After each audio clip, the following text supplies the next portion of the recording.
मथां छा लिखी छा लिखां छा लिखी छा लिखां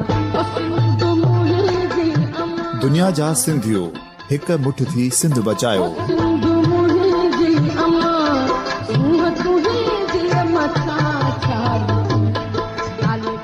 सिंध जो क़ौमी आवाज़ radio voice of Sindh London.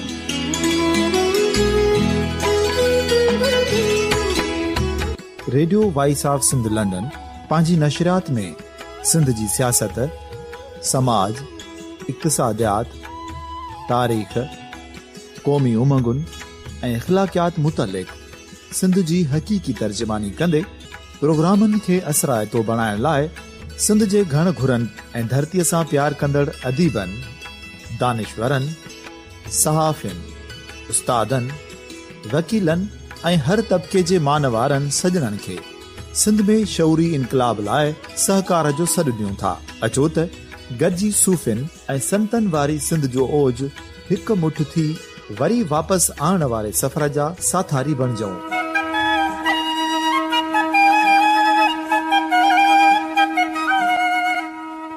हिकु नए सुबुह जी शुरूआत जो पड़ाॾो घर घर, ॻोठ ॻोठ ऐं शहर शहर ताईं पहुचायो।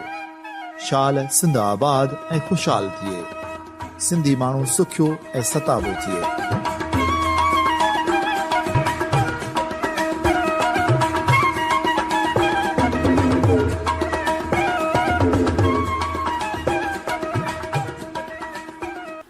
Radio voice of Sindh London तां प्रोग्राम ख़बरुनि जी दुनिया में अहम ख़बरूं, नामवर कालम निगारनि ऐं अहम लेखकनि जा मज़मून ऐं मुख़्तलिफ़ अख़बारुनि जा एडिटोरियल ऐं ॿियो घणो कुझु रोज़ानो radio voice of Sindh London तां नशर कयो वेंदो आहे। ॿुधण न विसारींदा। Radio voice of Sindh London तां प्रोग्राम ख़बरुनि जी दुनिया में सिंध जे मुख़्तलिफ़ ज़िलनि मां अहम ख़बरूं साण करे हाज़िर ख़िदमत आहे फ़ाज़िल चन्ना।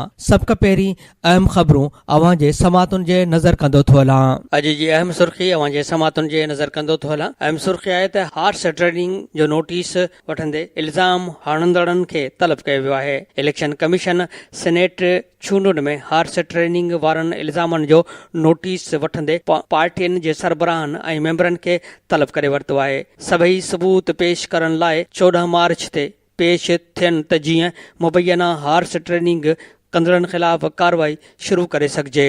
इल्ज़ाम हणंदड़नि तरफ़ां सबूत ॾियण खां पोइ ई हार्स ट्रेनिंग करण वारनि ख़िलाफ़ कानूनी कार्रवाई थींदी। इलेक्शन कमीशन जी पधराई। ॿी पासां वटि सुर्खी आहे त इलेक्शन कमीशन जे तकबंदियुनि ते एतिराज़ वारे तरीक़ेकार मुश्किल ऐं मोंझारनि में विझी छॾियो। एतिराज़ कंदड़नि लाइ तक ठाहे ॾियण जो अजीब शर्त मुक़ररु कयो आहे। तकबंदियुनि जा एतिराज़ ॼाणायल ज़िलनि बदिरां इलेक्शन कमीशन ऑफिस इस्लामाबाद में ॿुधा वेंदा।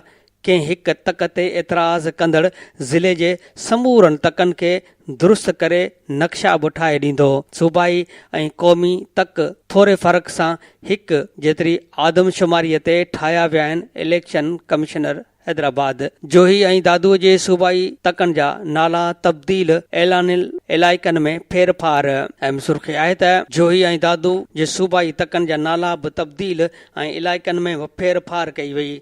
दादू तहलके जे PS 74 जो तक नंबर PS 85 ॾिनो वियो आहे ऐं UC सीता प्रिया ऐं दे रिप ख़ारिज कया विया आहिनि। सर्कल बादाणी बखराणी खुदाबाद UC मखदूम बिलावल अमीनाणी अमीरुल बहर पुण PS 85 में शामिल कया विया आहिनि।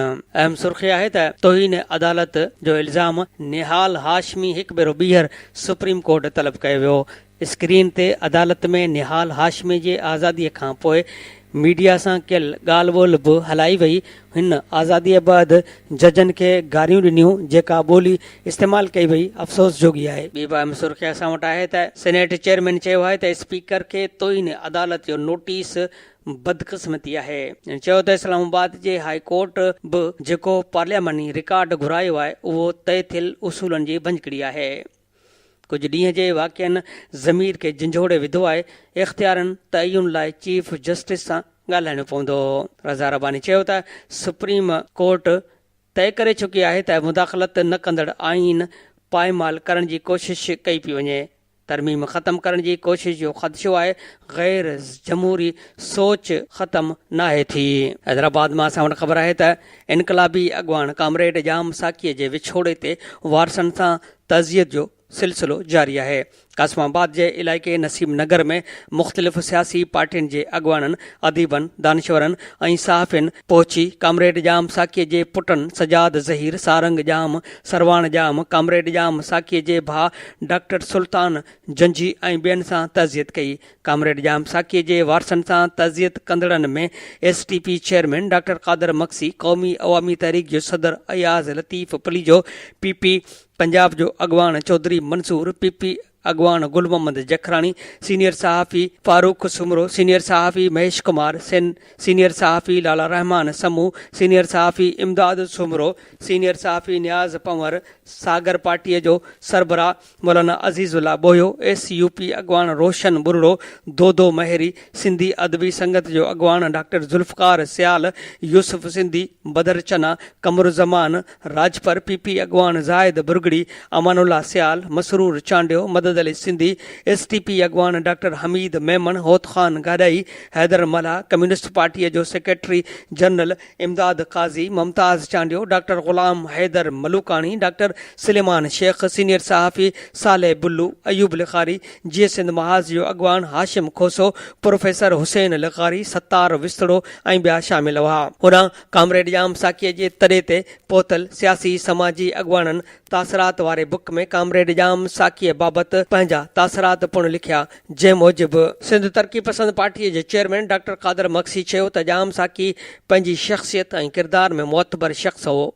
हिन सिंध जे ग़रीबनि ऐं मिसकीन माण्हुनि जी आज़ादी ऐं निजात लाइ वक़्त जे हुक्मराननि सां मुहाॾो अटकायो। हिन कॾहिं बि जबर आॾो कंधु न झुकायो, लालच ऐं लोभ ते ईमान जो सौदो न कयो। क़ौमी अवामी तहरीक जे सदर अयाज़ लतीफ़ पलीजे लिखियो त जाम साकी असांजो इनकलाबी साथी, अॻवान ऐं वॾो भाउ जीअं हो। हू सिंध लाइ जिदोजहद कंदड़ हौसले जी अलामत हो। हिन पंहिंजे सॼी ज़िंदगी पंहिंजे तबिके, मिज़ाज ऐं मलंग सिफ़त तबियत में रखी। कामरेड जाम साकीअ जी सादगी ॾिसी दिलि में हर वक़्तु इहो ख़्यालु उभरंदो हो त इनकलाबी कारकुन ऐं अॻवान ईअं ई हुअणु घुरिजे। PP पंजाब जे अॻवान चौधरी मंसूर लिखियो त कामरेड जाम साकी ज़िया जी आमरीत ख़िलाफ़ भरपूर जिदोजहद कई। ज़िया ई आमरीत जे करे अॼु ॾींहं ताईं मुल्क में दहशतगर्दी, इंतिहा पसंदी ऐं क़तल आम थी रहियो आहे। असांजी वेड़ अॼु ॾींहं ताईं ज़ियाउल हक़ जे उन ई सोच ख़िलाफ़ जारी आहे। कामरेड जाम साकी वॾे किरदार वारो माण्हू हो। हिन पंहिंजी सॼी ज़िंदगी मज़लूम तबक़नि ऐं जमहूरी हक़नि लाइ जिदोजहद कंदे गुज़ारी। PP अॻवान गुल मोहम्मद जखराणी लिखियो त कामरेड जाम साकी जहिड़ियूं शख़्सियतूं कॾहिं कॾहिं पैदा थींदियूं आहिनि। कामरेड जाम साकी पंहिंजी सॼी ज़िंदगी जिदोजहद कंदे ग़रीब ऐं मिसकीन माण्हुनि, हारिन, मज़दूरनि ऐं शागिर्दनि जे हक़नि लाइ आवाज़ु उथारियो। SUP जे मरकज़ी अॻवान डॉक्टर दोदे महरी लिखियो त कामरेड जाम साकी उन्हनि सियासी अॻवाननि मां हो जिन मरण घड़ीअ ताईं सियासी अलम ऐं किताब सां रिश्तो न छॾियो। हिन मिसाली जिदोजहद करे पंहिंजे पुठियां हज़ारे कारकुन पैदा कया आहिनि। संदसि शख़्सियत समाज ते वॾा असर छॾिया आहिनि। अवामी वर्कर्स पार्टीअ जे अॻवान कामरेड बख़्शर थुले लिखियो त कामरेड जाम साकी जहिड़ा किरदार ऐं संदुनि जिदोजहद ईंदड़ नसलुनि जी रहनुमाई कंदा ऐं उत्साह जो सबबु बणजंदा रहंदा। कामरेड जाम साकीअ खाॿी धुर जी सियासत जो वॾो नालो आहे। असां जॾहिं सियासत में पेर पाता त कामरेड जाम साकीअ जे शख़्सियत असांजे आॾो आई। जीअं सिंध लिबरल फ्रंट जे चेयरमैन नवाज़ ख़ान ज़ंवर लिखियो त कामरेड जाम साकी हिकु कमिटेड, आदर्शी ऐं मिसाली किरदार हो जंहिं मज़लूम अवाम जे मुस्तक़बिल संवारण लाइ डिघी जिदोजहद कई। सिंधी अदबी संगत जे अॻूण सेक्रेटरी जनरल यूसुफ सिंधी लिखियो त कामरेड जाम साकी पोहरियत माण्हू हो, उन करे हिन सॼी ज़िंदगी पोहरियत तबिके जी अॻवानी कई। हू सॼी दुनिया जे मज़लूमनि जो हीरो हो। SUP जे सेक्रेटरी जनरल रोशन बुरड़े लिखियो त कामरेड जाम साकी हिकु जिदोजहद जो नालो आहे। हू हिकु सियासी ऐं खाउड़ी इंसान हो। थर जे ग़रीब घराणे मां जनम वठंदड़ हिन आदर्शी इंसान केतिरियूं ई क़ुर्बानियूं ॾिनियूं। वाज़े रहे त कामरेड जाम साकीअ जो टीजो अॼु थींदो। कामरेड जाम साकीअ जे वारसनि मूजिबि अॼु शाम 5 वॻे कामरेड जाम साकीअ जे टीजे जूं रस्मूं अदा करे लंगर विरायो वेंदो ऐं कामरेड जाम साकीअ लाइ दुआ घुरी वेंदी। लाहौर मां असां वटि ख़बर आहे त human rights commission of Pakistan HRCP जे चेयरमैन डॉक्टर मेहदी हसन बर्क सियासी अॻवान कामरेड जाम साकीअ जे लाॾाणे ते संदसि कयल ख़िदमतनि ते ख़राज अक़ीदत पेश कंदे चयो आहे त कामरेड जाम साकी 6 ॾहाकनि ताईं अवाम जे हक़नि लाइ डिघी जिदोजहद कई। ख़ासि तौर ते पीढ़ियल तबक़नि लाइ हिन अहम किरदारु अदा कयो। हिन शागिर्दी वारे ज़माने में सिंधी ॿोलीअ खे जाइज़ मक़ाम ॾियारण लाइ पिणु किरदारु अदा कयो। हिन चयो त हिन वन यूनिट जे ख़िलाफ़ पिणु मुहिम हलाई ऐं हिन जे लिखियल पंफलेट ते पाबंदी हई वई। यूनिवर्सिटी जे मामलनि में ब्यूरोक्रेसीअ जी मुदाख़लत ख़िलाफ़ जिन शागिर्दनि सिंध यूनिवर्सिटीअ में जिदोजहद कई उन्हनि में जाम साकीअ जो बि शुमारु थिए थो। शागिर्दनि जे मुतालबनि में हिकु मुतालबो वाइस चांसलर खे हटाइण जो बि हो। कम्युनिस्ट पार्टी पाकिस्तान जो सरगर्म अॻवान हो ऐं सेक्रेटरी जनरल पिणु रहियो। कामरेड जाम साकी कम्युनिस्ट पार्टीअ जे सोवियत यूनियन ऐं चाइनीज़ कम्युनिस्ट पार्टीअ ते अंधे एतबार ख़िलाफ़ बि हो ऐं हू जमहूरी फ़आलियत जे हक़ में हो। हू काफ़ी भेरा गिरफ़्तार थियो ऐं मथसि तशदुद पिणु कयो वियो। हिन 15 सालनि ताईं मुख़्तलिफ़ जेलनि में सख़्तियूं सठियूं। कामरेड जाम साकी ह्यूमन राइट्स कमीशन जो कुझु सालनि लाइ मेंबर पिणु रहियो। हिन जे लाॾाणे ते HRCP संदसि कयल ख़िदमतनि ऐं अवाम जे हक़नि लाइ कयल जिदोजहद ते ख़िराज तहसीन पेश करे थी। ख़बर आहे त सिंध जे नाले वारे मुहक़िक़ अता मोहम्मद बम्बरे चयो आहे त कामरेड जाम साकीअ जी ज़िंदगी जिदोजहद जी अलामत आहे। कामरेड जाम साकी सोशलिस्ट ऐं इनकलाबी हो। हिन सोशलिस्ट निज़ाम लाइ सॼी ज़िंदगी जिदोजहद कई। कामरेड जाम खे जमाल नक़वी ज़हनी टार्चर ॾिना। जमाल नक़वी हक़ीक़ी सोशलिस्ट न पर मुफ़ाद पुरस्त ऐं नाले में सोशलिस्ट हो। उर्दू ॻाल्हाईंदड़ सोशलिस्ट कामरेड न पर मुफ़ाद पुरस्त हुआ। उर्दू ॻाल्हाईंदड़ सिंधियुनि जे क़ुर्बानीनि जूं खटियूं खाईंदा रहिया। कामरेड जाम ऐं कामरेड सोभोग जंदाणी हक़ीक़ी सोशलिस्ट हुआ।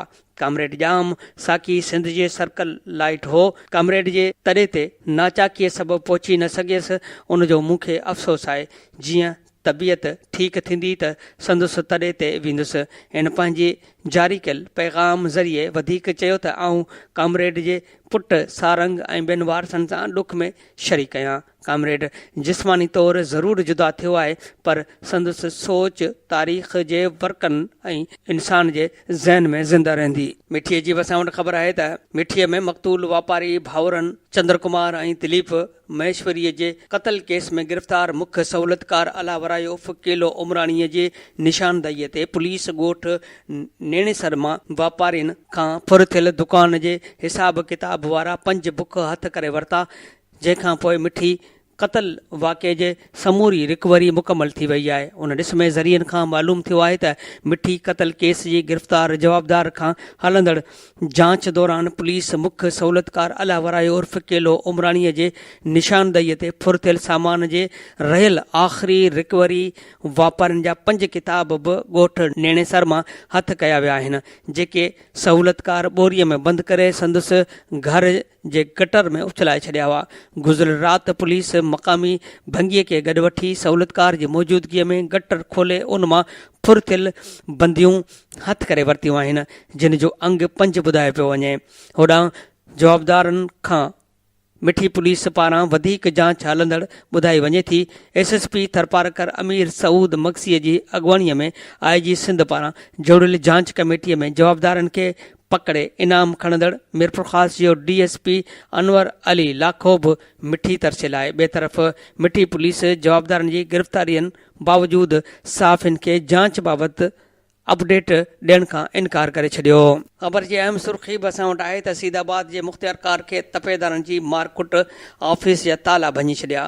तपेदार मुख़्तियारकार नसरुल्ला चावड़ो खे मारकुट करे संदसि ऑफिस मां कढी ताला हणी छॾिया। सिविल कोर्ट जे गार्डन मुख़्तियारकार खे छॾायो। नसरुल्ला चावड़ 1 कलाक AC ऑफिस में पनाह वरिती। मुख़्तियारकार तरफ़ां डिप्टी कमिश्नर खे शिकायत तपेदार इलाही बख़्श साथियुनि समेत हमिलो कयो आहे।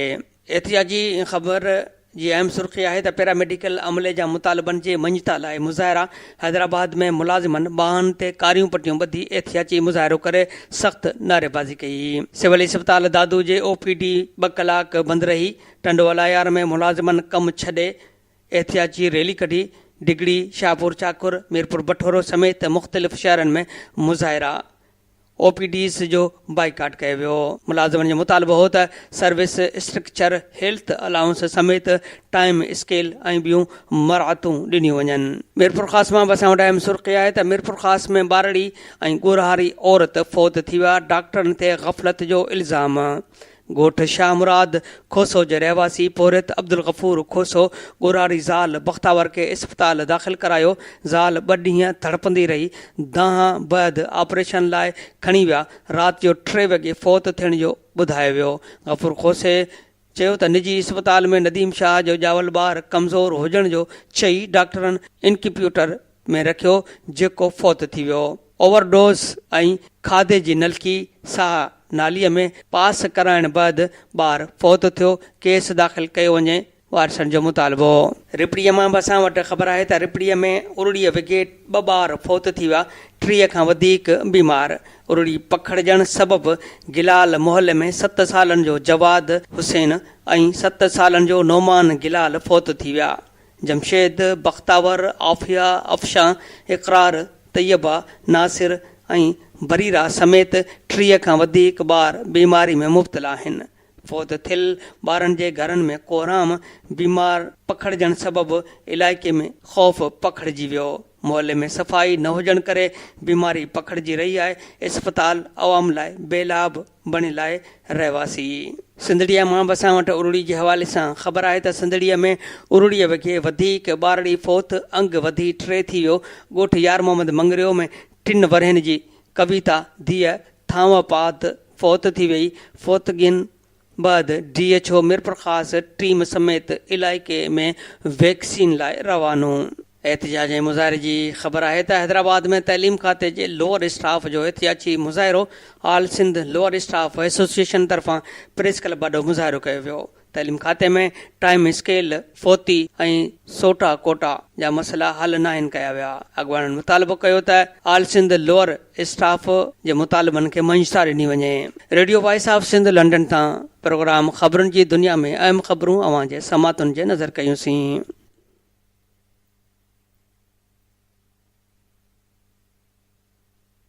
Radio voice of Sindh London जे प्रोग्राम ख़बरुनि जी दुनिया में हाणे अवां जे समातुनि जे नज़र सां कयूं था चूंड मज़मून ऐं एडिटोरियल। अॼु जो एडिटोरियल जो उनवान आहे 1990 वारे पाणीअ ठाह ते अमल इंडस डेल्टा जे घुर्बल बहालीअ लाइ करियो। एडिटोरियल में लिखियलु आहे त इंडस डेल्टा बाबति आयल हिकु ताज़ी रिपोर्ट में ॼाणायो वियो आहे त 1833 खां वठी अॼु ताईं डेल्टा 92% घटिजी वियो आहे। 1833 में इंडस डेल्टा जो इलाइक़ो 12,900 चौरस किलोमीटर हो, पर दरिया जे वहकिरे में ईंदड़ लगातार तब्दीलियुनि, पाणीअ जी खोट ऐं वॾे हद ताईं इंसानी मुदाख़लत सबबि हिन वक़्तु डेल्टा फ़क़ति 1,000 चौरस किलोमीटर वञी बचियो आहे। इंडस डेल्टा जे तबाहीअ जो मामिलो जेतिरो संगीन आहे, ओतिरो ई हर दौर जे हुकुमराननि तरफ़ां उनखे सदाईं नज़रअंदाज़ कयो पियो वियो आहे, छाकाणि त सिंधु दरिया में कोटड़ी डाउन स्ट्रीम खां हेठि ॾहाकनि खां घुर्बल पाणीअ जो छोड़ न हुजण जो ई उहो नतीजो आहे जो इंडस डेल्टा हिन वक़्तु तबाहीअ जे कंधीअ ते वञी पहुतो आहे। दरिया में पाणी न छॾण जे करे इंडस डेल्टा जी तबाहीअ सां गॾु लाड़ जा 2 ज़िला ठठो ऐं बदीन बि तेज़ीअ सां तबाह थी रहिया आहिनि ऐं हज़ारें एकड़ ज़रई ज़मीन हिन वक़्तु खारे पाणीअ जे खाज बणिजी चुकी आहे। हिकिड़े पासे इहा सूरताल आहे ऐं ॿिए तरफ़ पंजाब अॼु बि पंहिंजी उन होड़ ते बीठो आहे त कोटड़ी डाउन स्ट्रीम खां हेठि जेको बि पाणी वञे थो सो क़ौमी नुक़सानु आहे। हद इहा आहे जो आलमी इदारनि जे रिपोर्टुनि जे बावजूदि बि वफ़ाक़ पंजाब जी ई ॻाल्हि ॿुधंदो पिए आयो आहे ऐं 1990 वारे पाणी ठाह तहत डाउन स्ट्रीम में जेको पाणी छॾिणो हो सो अॼु ॾींहं ताईं न पियो छॾियो वञे। अरसा जा ताज़ा इजलास बि उन जो सबूत आहिनि, जंहिंमें सिंध खे पाणीअ जी खोट जो बहानो बणाए घुर्बल पाणी ॾियण खां त जवाबु ॾिनो वियो आहे, पर ॿिए तरफ़ चश्मा जहलम लिंक केनाल ऐं तौसां पंजनद केनाल ज़बरदस्ती वाहिया पिया वञनि। इंडस डेल्टा जे तबाहीअ जो नतीजो उहो बि निकितो आहे जो ॾाखणी सिंध जे सामूंडी पटी मुसलसिल समुंड जे चाड़ खे भोॻे रही आहे ऐं डेल्टा जे मौजूदगीअ सां जेको समुंड खे कुदरती बंदि आयल हो, तंहिंजे न हुजण जे करे सामूंडी तूफ़ान वारो ख़तरो हर वक़्तु सामूंडी पटीअ वारनि इलाइक़नि खे घेरियो बीठो आहे। पर इहा समूरी तबाही शायदि वफ़ाक़ वटि उन करे अहमियत नथी रखे जो इहा सिंध जी तबाही आहे। पंजाब जे आपाशी खाते जे अमलदारनि जा इहे बयान बि रिकॉर्ड ते मौजूदु आहिनि। सेक्रेटरी सतह जे अमलदारनि तरफ़ां इहो चयो वियो त इहे ॾेढरनि ऐं मच्छियुनि लाइ पाणी नथा ॾेई सघनि ऐं ॿियो उहो बि चयो वियो त डेल्टा समूरी दुनिया में तबाह थींदा रहिया आहिनि, जेकॾहिं इंडस डेल्टा बि हाणे उन साॻी सूरत हाल में न रहियो आहे त इहा कहिड़ी वॾी ॻाल्हि आहे। इहा आहे सोच पंजाब जी उन आपेशाहीअ जी जेका सिंधूअ जे पाणीअ ते फ़क़ति पंहिंजो हक़ ई सम्झे थी। हालांकि आलमी कानून मूजिबि कंहिं बि दरिया ते पहिरीं हक़ पुछड़ीअ वारनि जो हूंदो आहे ऐं उन कानून मूजिबि सिंधू दरिया ते सिंध जी हक़दारीअ खे तस्लीम न करे पंजाब जेके तकरार पैदा कंदो पियो आयो आहे, से पुण वफ़ाक़ जे लाइ इंतिहाई मनफ़ी साबित थिया आहिनि। असीं सम्झूं था त हिन मुल्क में पाणीअ जे मुनसिफ़ाणी विर्छ जेकॾहिं न कई वई त अॻियां हली हीअ मुल्क इंतिहाई ॻोढ़नि तकरारनि जो शिकार थी सघे थो ऐं सिंध जो अवाम जेको हिन वक़्तु पाणीअ जे सालनि खां ॾुकार भोॻींदे मायूसिन जे इंतिहाउनि में वरतल आहे, सो पंहिंजे उन फितरी कानून ऐं आइनी हक़ लाइ कंहिं हद ताईं बि वञी सघे थो। तंहिं करे ज़रूरत उन ॻाल्हि जी आहे त सिंध खे पंहिंजे हिसे जो पाणी ॾिनो वञे। उन ॾिस में पाणी बाबति क़ौमी पॉलिसी जोड़ण जे हवाले सां बि ताज़ो जेको इजलास थी गुज़रियो, तंहिं में सिंध जेके पंहिंजूं तजवीज़ूं रखियूं आहिनि तिन ते बिना देर अमल करणु घुरिजे, जंहिंमें ख़ासि तौर ते ॿ ॻाल्हियूं इंतिहाई अहम आहिनि। हिकिड़ी ॻाल्हि कालाबाग डैम खे हमेशह जे लाइ विसारे छॾणु ऐं ॿियो 1991 वारे पाणी ठाह ते अमल करणु आहे। असीं सम्झूं था त जेकॾहिं वफ़ाक़ उन्हनि ॻाल्हियुनि ते अमल कंदो त उन सां मुल्क में भाईचारे वारी सोच वधीक मुस्तहकिम थींदी ऐं अहिड़ी सोच जी मौजूदु हालतुनि में सभ खां वधीक ज़रूरत आहे। जॾहिं मुल्क हर पासे खां मुख़्तलिफ़ सियासी समाजी इंतिशार में जकड़ियल आहे। अॼु जो ही एडिटोरियल जंहिंजो उनवान हुयो 1990 वारे पाणी ठाह ते अमल इंडस डेल्टा जे घुर्बल बहालीअ लाइ करियो। अव्हांजे समाधुनि ताईं पहुचायोसीं। हाणे रेडियो वॉइस ऑफ सिंध जे प्रोग्राम ख़बरुनि जी दुनिया में चूंड कालम बि अव्हांजे समाधुनि जे नज़र कंदा था हलूं।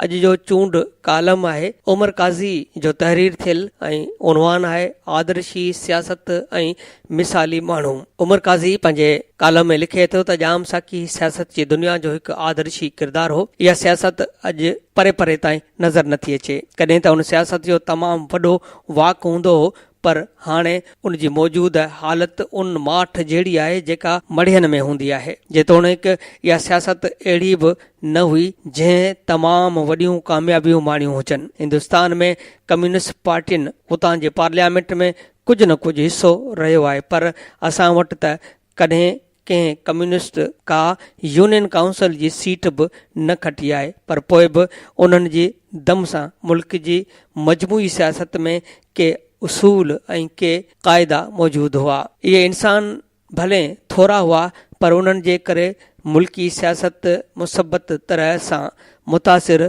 थींदी हुई। पाकिस्तान में कम्यूनिस्ट सियासत सदाईं जबर में रहंदी आई। पाकिस्तान में इहा धुर कॾहिं बि अवामी न रही, पर जेके बि थोरा माण्हू उन सियासत में रहिया उन्हनि जो वज़न तमामु घणो वधीक आहे। जॾहिं फैज़ अहमद फैज़ जहिड़ो अनमोल इंसान बि उन सियासत जो क़ाइल हुजे ऐं न सिर्फ़ु उहो हू उन तरफ़ माइल हो, पर हू पंहिंजे उन ताल्लुक़ जे करे ज़िंदगीअ जो ख़ूबसूरत अरसो जेल में रहियो ऐं हिन जे मथां हलियल बग़ावत केस अॼु बि पाकिस्तान जे तारीख़ जो अण विसरंदड़ बाब आहे। सिंध में केतिरा ई कम्युनिस्ट पंहिंजे नज़रियाती पटड़ीअ तां लही विया, पर फैज़ साहब आख़िरी साह ताईं नज़रियाती वेसाह जी अलामत थी रहियो। हिन पंहिंजे नज़रियाती सुञाण खे कॾहिं बि लिकाइण जी कोशिश न कई। हिन पंहिंजे सियासी सोच जी हिमायत में ख़ूबसूरत शेर लिखिया। हिन जा इहे गीत अॼु बि दिलि खे गरमाइनि था। जॾहिं अॼु बि को फनकार ॻाए थो त हम देखेंगे, लाज़िम है कि हम भी देखेंगे वो दिन के जिसका वादा है, तॾहिं माण्हूअ जे लूंहं कांडारजी वञे थो। शेख अयाज़ कॾहिं बि कम्युनिस्ट सियासत सां सलाड़ियल न हो ऐं हिन खे कम्युनिस्टनि जे हवाले सां केतिरा ई एतिराज़ बि हूंदा हुआ, पर उन जे बावजूदु हू कम्युनिस्टनि जे नज़रियाती सचाईअ खे तमामु घणो पसंदि कंदो हो। शेख अयाज़ जे शाइरीअ में कम्युनिज़म जे लाइ केतिरा ई शेर ऐं गीत मौजूदु आहिनि। हिन खे महसूसु थींदो हो त कम्युनिस्ट पंहिंजी सख़्त मिज़ाजीअ जे बावजूदु बि तमामु बहितरीन सियासी धुर आहिनि। जॾहिं हू ॾिसंदो हो त सियासत कीअं न बाज़ार जो वखर थी वई आहे, जॾहिं हिन खे नज़र ईंदो हो त नज़रियाती सियासत जा पसाह पूरा थी विया आहिनि, जॾहिं हिन खे महसूसु थींदो हो हाणे हारिन ऐं मज़दूरनि जी ॻाल्हि करण वारो कोई न रहियो आहे, तॾहिं हिन खे उहे कम्युनिस्ट यादि ईंदा हुआ जिन सां हिन जा तमामु घणो बहस हुजण जे बावजूदु बि हू उन्हनि जे इल्मी गहराईअ ऐं अमली सचाईअ जो क़ाइल हूंदो हो। शेख अयाज़ जा त घाटा दोस्त कम्युनिस्ट ई हुआ। हिन जो वेझो दोस्त सोभो गिया चंदाणी त नंढे खंड जो तमामु वॾो कम्युनिस्ट नालो आहे, पर इब्राहिम जोयो बि पंहिंजे फ़िक्र में कम्युनिस्ट हो। जॾहिं इक़्तिदारी सियासत पंहिंजे मन मानी कंदी हुई, जॾहिं सिंध जा ऐं सिंध जे मिसकीन माण्हुनि जा मसइला हल कंहिं बि सियासी पार्टीअ जे एजेंडा न हूंदा हुआ, तॾहिं शेख अयाज़ जे दिलि में इहे उधमा उथंदा हुआ। हू जे बोड़ पुलाउनि वारा सियासी ॻाल्हियूं कनि था, वॾ वॾेरा गॾ गॾ गेरा ही जे बयान ॾियनि था। केर निस्कीब नाहिनि, इनकलाब था चाहिनि, हू जो भुगड़नि मुठ ते घारे पेट बुखियुनि लाइ विढ़ंदा आहिनि, पेट भरियुनि खां चिड़ंदा आहिनि, से केॾांहुं विया आहिनि, हिन जे काठ पिया आहिनि, छा तिन में को लेनन आ, हिन धरतीअ जो लेनन आहे। हिन धरतीअ खे त लेनन न मिली सघियो, पर हिकु भरपूर कोशिश ज़रूर रही। सिंध जी तारीख़ में काफ़ी फ़र्द अहिड़ा रहिया जिन जी शदीद ख़्वाहिशी न पर तमामु घणी जिदोजहद बि रही त हू अहिड़ो निज़ाम आणे सघनि जेको रूस में लेनन आंदो हो, जेको चीन में माओ ज़ेतुंग आंदो। सिंध जे अहिड़नि किरदारनि में सभ खां मशहूरु किरदारु जाम साकीअ जो हो। हिन जी ज़िंदगी तमामु घणनि सियासी क़ुर्बानीनि जो दास्तान हुई। हिन तमामु घणो वक़्तु ज़िंदान में गुज़ारियो, हिन तमामु घणो तशदुद सठो, पर पोइ बि पंहिंजे आदर्श तां न हटियो।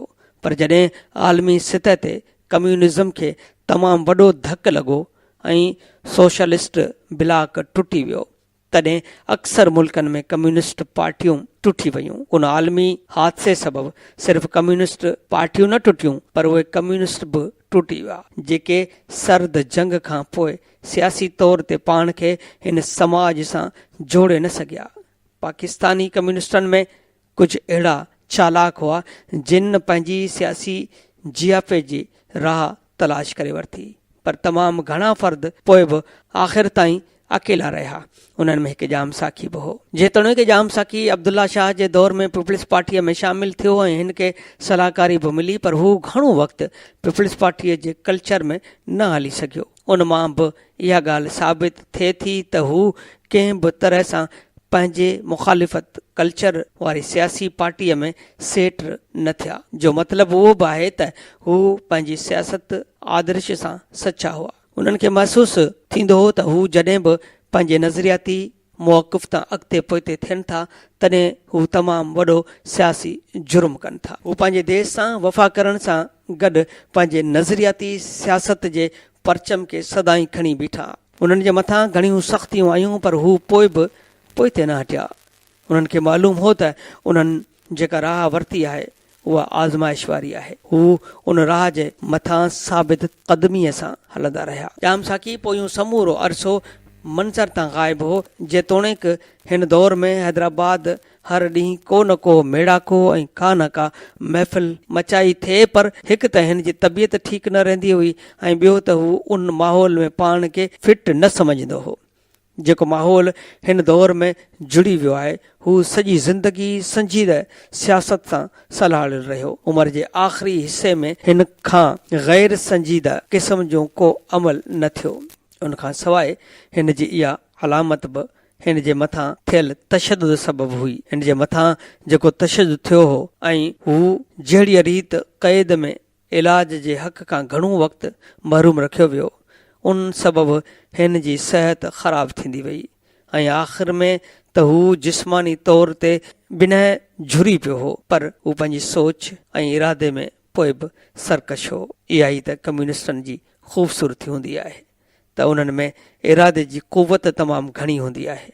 उन जो मिसाल हिन वक़्तु हैदराबाद में इनकलाब जे दूहीं दुखाए वेठल पीरसन पलीजो साहब आहे। जेतोणीकि हिन जी पार्टी ऐं हिन जी सियासत तारीख़ जे तूफ़ान में ज़रो पुरज़ो थी वई आहे ऐं हिन उमिरि में हिन मथां वेसर जा वार बि थियनि था ऐं हिन जो जिस्म त छा पर हिन जो आवाज़ बि हिन जो साथ ॾियण खां मज़ूर आहे, पर पोइ बि हू पंहिंजे अमल सां लॻो पियो आहे। जाम साकी बि साॻी दुनिया जो इंसानु हो। इनखे बि तमामु घणी ख़्वाहिश हुई त हू का अहिड़ी सियासत करे जंहिंमें हिन जे आदर्शनि जो को न को अक्स लहराईंदो नज़र अचे, पर इहा तमामु घणी तारीख़ी अफ़सोस जी ॻाल्हि आहे त हिन जी सचाईअ सबबु जेल में हिन मथां एतिरो तशदुद कयो वियो जो हू ॿाहिरि निकिरण खां पोइ अमली तौर ते हिकु वॾो सियासी किरदारु अदा करण जे लाइक़ु न रहियो। इहा इंसानी हक़नि जी सभ खां संगीन भञकड़ी आहे त रियासत जा इदारा हिकु ईमानदार शख़्स मथां एतिरो टार्चर कनि जो हू सॼी ज़िंदगी झुरियल जिस्म सां जीअंदो रहे। इहा हिकु तमामु वॾी फ़रियाद आहे, पर उन फ़रियाद खे हिन वक़्त ताईं उन तरह सां न ॿुधो वियो जंहिं तरह सां इहा फ़रियाद ॿुधणु घुरिजे ऐं उन सिलसिले में जहिड़ी रीत इंसाफ़ थियणु घुरिजे उहो इंसाफ़ अञा न थियो आहे। जाम साकी असां वटि शदीद तरीन बेइंसाफ़ीअ जो मिसाल आहे। जेलनि में ॿिया घणा बि विया, पर कंहिं ते एतिरो तशदुद न कयो वियो जेतिरो तशदुद जाम साकीअ जे मथां थियो। इहा बि हक़ीक़त आहे त सिंध में खाबी धुर जी सियासत करण वारो को बि शख़्स अमीर न हो, पर हिकिड़ा फ़र्द अहिड़ा बि हुआ सियासी सौदेबाज़ी करे माल मेड़ियो ऐं ठठ वारी ज़िंदगी गुज़ारी, पर जाम साकी जीअं अॻु में हो तीअं हू पंहिंजी ज़िंदगीअ जे पोएं दौर में बि हो। हिन जे मथां कंहिं बि करप्शन जो इल्ज़ाम न लॻो, हिन जे नज़रियाती दामन मथां को दाग़ न हो। अहिड़ा माण्हू जीअरे जस लहणनि था, मोए पुॼाणा मिसाल थी रहनि था। Radio voice of Sindh London जे प्रोग्राम ख़बरुनि जी दुनिया में चूंड कालम अवां जे समातुनि जे नज़र कयोसीं। ही चूंड कालम हुयो उमर काज़ीअ जो ऐं हुनजो उनवान हुयो आदर्शी सियासत ऐं मिसाली माण्हू। इन सां गॾु अॼु जो प्रोग्राम ख़बरुनि जी दुनिया पुॼाणीअ ते पहुतो। फाज़िल चना वरी ॿिए बुलेट में अवां सां गॾु हूंदो। होसि ताईं ॾींदा इजाज़त। अल्लाह निगहबान। प्रोग्राम ख़बरुनि जी दुनिया रोज़ानो सुबुह जो 7 वॻे, मंझंदि जो 12:30 ते ऐं शाम जो 7 वॻे नशर कयो वेंदो आहे। ॿुधण न विसारींदा। प्रोग्राम जे हवाले सां पंहिंजा कमेंट्स ऐं राया असांजे हिन एड्रेस ते ॾींदा। एड्रेस आहे info@radiovoiceofsindh.com। तव्हांजे रायनि ऐं कमेंट्स जो इंतज़ारु रहंदो। अवां जी समातुनि ताईं radio voice of Sindh London